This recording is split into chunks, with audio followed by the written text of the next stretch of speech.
નમસ્કાર દર્શક મિત્રો, આપ નિહાળ રહ્યા છો સાઈ ગ્રુપ મીડિયા હાઉસ દ્વારા સંચાલિત નવસારી લાઈવ અને ઝટપટ ન્યૂઝ. દિવસભરની ઘટનાઓથી અવગત કરાવતું એકમાત્ર બુલેટિનમાં જુઓ દેશ અને દુનિયાના આજના મહત્વના સમાચાર.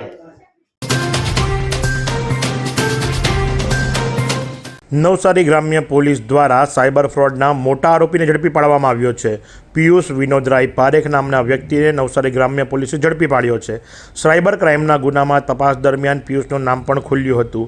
દુબઈ સુધીના એના તાર જોડાયા છે. દુબઈના મોટા માથાને નવસારી ગ્રામ્ય પોલીસ ઝડપી લાવી છે. 42 લાખ રૂપિયાથી વધુ રૂપિયાનો સાયબર ફ્રોડમાં નામ ખુલતા નવસારી ગ્રામ્ય પોલીસે એને ઝડપી પાડ્યો છે. નવસારી ગ્રામ્ય પોલીસે આરોપીના રિમાન્ડ મેળવવાની તજવીજ હાથ ધરી છે. વધુ તપાસ શરૂ કરી છે. હાલ આરોપીને આંગળીયા પેઢીમાં લઈ જઈ વધુ પૂછપરછ કરવામાં આવી રહી છે. આગામી દિવસોમાં સાયબર ફ્રોડ મામલે વધુ ખુલાસા થવાની પણ શક્યતાઓ નકારી શકાય એમ નથી.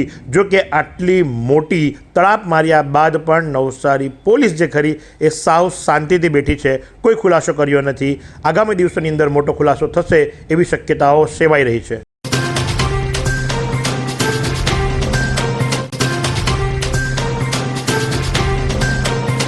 નવસારી જિલ્લામાં નિયમોનું ઉલ્લંઘન કરનાર 50 CSC સેન્ટર એટલે કે કોમન સર્વિસ સેન્ટરો પર ID બ્લોક કરાયા. મિનિસ્ટ્રી ઓફ ઇન્ફોર્મેશન એન્ડ ટેકનોલોજીના માધ્યમથી ચાલતા કોમન સર્વિસ સેન્ટરમાં નિયમોના પાલન મુદ્દે પ્રશાસનની કાર્યવાહી. નક્કી કરેલા નિયમોનો ભંગ કરનાર 50 જેટલા સેન્ટરોને લોગિન ID તાત્કાલિક અસરથી બંધ કરી દેવામાં આવ્યા. જિલ્લામાં હાલ 1400થી વધારે CSC સેન્ટરો કાર્યરત છે. આ સેન્ટરો પરથી નાગરિકો વિવિધ સરકારી અને અર્ધ સરકારી સેવાઓ ઓનલાઈન પૂરી પાડે છે. નવસારી જિલ્લામાં બ્રાન્ડિંગ અને પોલીસ વેરિફિકેશન વગર ચાલતા સેન્ટરના લિસ્ટની અંદર 50ને જે બ્લોક કરવામાં આવ્યા છે એમાંથી વાંસદાના 10, ચીખલીના 10, ગણદેવીના 5, જલાલપુરના 10, ખેરગામના 5 અને નવસારીના 10 આ રીતે આ સેન્ટરોને બ્લોક કરવામાં આવ્યા છે. નવસારીના સિસોદરા ગણેશ્વર કન્યા શાળા PM શ્રી ગુજરાતના શિક્ષિકા ડોક્ટર ફાલ્ગુની રાઠોડે પ્રસ્તુત કરેલ સંશોધન પેપરની રાજ્યકક્ષા માટે પસંદગી. ગુજરાત શૈક્ષણિક સંશોધન અને તાલીમ પરિષદ ગાંધીનગર પ્રેરિત જિલ્લા શિક્ષણ અને તાલીમ ભવન નવસારી દ્વારા આયોજિત ઝોન કક્ષાના સંશોધન સેમિનારનું આયોજન તારીખ 7/1/2024ના રોજ ડાયટ નવસારી ખાતે કરવામાં આવ્યું. જેમાં દક્ષિણ ઝોનમાં આવેલ વલસાડ, ડાંગ, નવસારી, સુરત, ભરૂચ, તાપી, નર્મદા જિલ્લામાંથી પ્રાથમિક, માધ્યમિક અને ઉચ્ચતર વિભાગમાંથી પેપર પ્રેઝન્ટેશન કરવા માટે શિક્ષકોએ ભાગ લીધો હતો. જેમાં સિસોદરા ગણેશ્વર કન્યા શાળા PM શ્રી ગુજરાતમાંથી આચાર્ય ઉપશિક્ષક ડોક્ટર ફાલ્ગુની રાકેશભાઈ રાઠોડે દ્વારા વિદ્યાર્થી કેન્દ્રિત અધ્યયન પ્રક્રિયા થીમ આધારિત સિસોદરા કન્યા શાળાના ઉચ્ચ પ્રાથમિક વિદ્યાર્થીઓ માટે મૌલિક કવિતા લેખન વિકાસ કાર્યક્રમની અસરકારકતા એ વિષય પર સંશોધન પેપર તૈયાર કરી નિર્ણાયક ટીમ આગળ રજૂ કર્યું હતું. પ્રસ્તુત સંશોધન પેપરની પસંદગી ઝોન કક્ષાના શ્રેષ્ઠ 5 સંશોધન પેપરમાં પસંદગી પામ્યું હતું. હવે આ રાજ્યકક્ષા માટે નવસારી જિલ્લાનું પ્રતિનિધિત્વ કરશે. SIR 2026ના નોટિસ તબક્કાની કામગીરી અંગે રિવ્યુ બેઠક યોજાઈ. સ્પેશિયલ રોલ ઓબ્ઝર્વર ઐશ્વર્યાસિંહ, સંયુક્ત સચિવ કેન્દ્રીય જળશક્તિ મંત્રાલયની અધ્યક્ષતામાં જિલ્લા ચૂંટણી અધિકારી નવસારી, નાયબ જિલ્લા ચૂંટણી અધિકારી તથા તમામ મતદાર નોંધણી અધિકારીઓ અને માન્ય રાજકીય પક્ષોના પ્રતિનિધિઓ સાથે SIR 2026ના નોટિસ તબક્કાની કામગીરી અંગે રિવ્યુ બેઠક કલેક્ટર કચેરી નવસારી ખાતે યોજાઈ હતી. નવસારીમાં પૂજ્ય આચાર્ય સ્વામીના પુણ્ય સ્મરણાર્થે સત્સંગ પારાયણ યોજાયું. નવસારીના BAPS સ્વામિનારાયણ મંદિરમાં BAPS સંસ્થાના વરિષ્ઠ સંત પૂજ્ય આચાર્ય સ્વામીના પુણ્ય સ્મરણાર્થે સત્સંગ પારાયણમાં શ્રીમદ ભાગવત ગીતાના જ્ઞાન યોગ દ્વારા અદ્ભુત સત્સંગ કથાનો લાભ આપ્યો. તેઓએ વિશેષ વાત કરતા કહ્યું કે જીવનમાં કોઈ પણ ક્ષેત્રે પ્રગતિ કરવી હોય તો જ્ઞાન જોઈશે. તેમાં પણ ભક્તિ કરવી છે તો જ્ઞાન જોઈશે. સારા કર્મ કરવામાં પણ જ્ઞાન જરૂરી છે. આ માટે ભગવાનની શરણાગતિ આવશ્યક છે. એટલે કે જીવનમાં ભગવાન અને ગુરુનો આશ્રય હોવો જોઈએ. શું તમે શરીરના સાંધાના દુખાવાથી પીડાઈ રહ્યા છો કે પછી તમે કોઈ સ્પોર્ટ્સ ઇન્જરીથી પીડાઈ રહ્યા છો? લકવાની બીમારી બાદની પીડા સહન કરી રહ્યા છો? શું તમને સ્પાઇનલ પ્રોબ્લેમ છે? તો આ તમામ દુખાવાને હવે બાય કરી દો.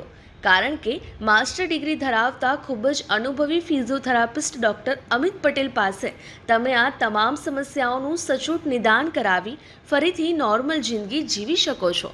તો સરનામું નોંધી લો. Comprehensive care centre, DD street, library પાસે, અનુરાગ સારીઝની લાઇનમાં, નવસારી.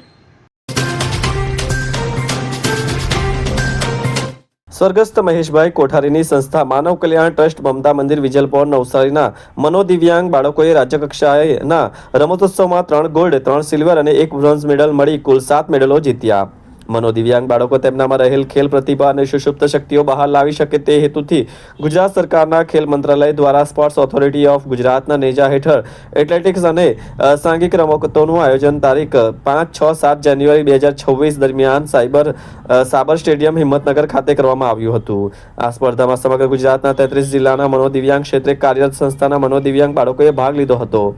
આ સ્પર્ધાઓમાં માનવ કલ્યાણ ટ્રસ્ટ સંચાલિત મંદબુદ્ધિના બાળકોની વિવિધ લક્ષી વિદ્યાલય વિજલપોર નવસારીના 16 બાળકોએ ભાગ લીધો હતો, જેમાં ધ્યેય ગાભાણી 100 મીટર અને 50 મીટર ચાલમાં બ્રોન્ઝ મેડલ, જય ડાખરા 25 મીટર દોડમાં સિલ્વર મેડલ, હર્ષિત ગુપ્તા 50 મીટર દોડ સિલ્વર, ભાવેશ સુથાર 50 મીટર દોડમાં સિલ્વર મેડલ મળી કુલ 3 ગોલ્ડ અને 3 સિલ્વર તથા 1 બ્રોન્ઝ મેડલ મળી કુલ 7 મેડલો જીતી રાજ્ય કક્ષાએ ઉત્કૃષ્ટ પ્રદર્શન કરી શાળા પરિવાર અને નવસારી જિલ્લાને ગૌરવ અપાવ્યું છે. વાત કરીએ આજના હવામાનની તો આજનું મહત્તમ તાપમાન 28°C જ્યારે લઘુત્તમ તાપમાન 15.5°C રહ્યું હતું. હવામાં ભેજનું પ્રમાણ સવારે 95% તો સાંજે 37% રહ્યું હતું. હવાની ગતિ 3.4 કિલોમીટર પ્રતિ કલાકની ઝડપે ઉત્તરથી પશ્ચિમ તરફની રહી હતી. નવસારીમાંથી 700 કાર્યકર્તાઓ સોમનાથ સ્વાભિમાન મહોત્સવમાં ભાગ લેવા માટે રવાના. નવસારી જિલ્લામાંથી અંદાજે 700 જેટલા ભારતીય જનતા પાર્ટીના કાર્યકર્તાઓ સોમનાથ ખાતે યોજાનારા સોમનાથ સ્વાભિમાન મહોત્સવમાં ભાગ લેવા માટે આજે નવસારી રેલવે સ્ટેશન પરથી એક વિશેષ ટ્રેન દ્વારા રવાના થયા હતા.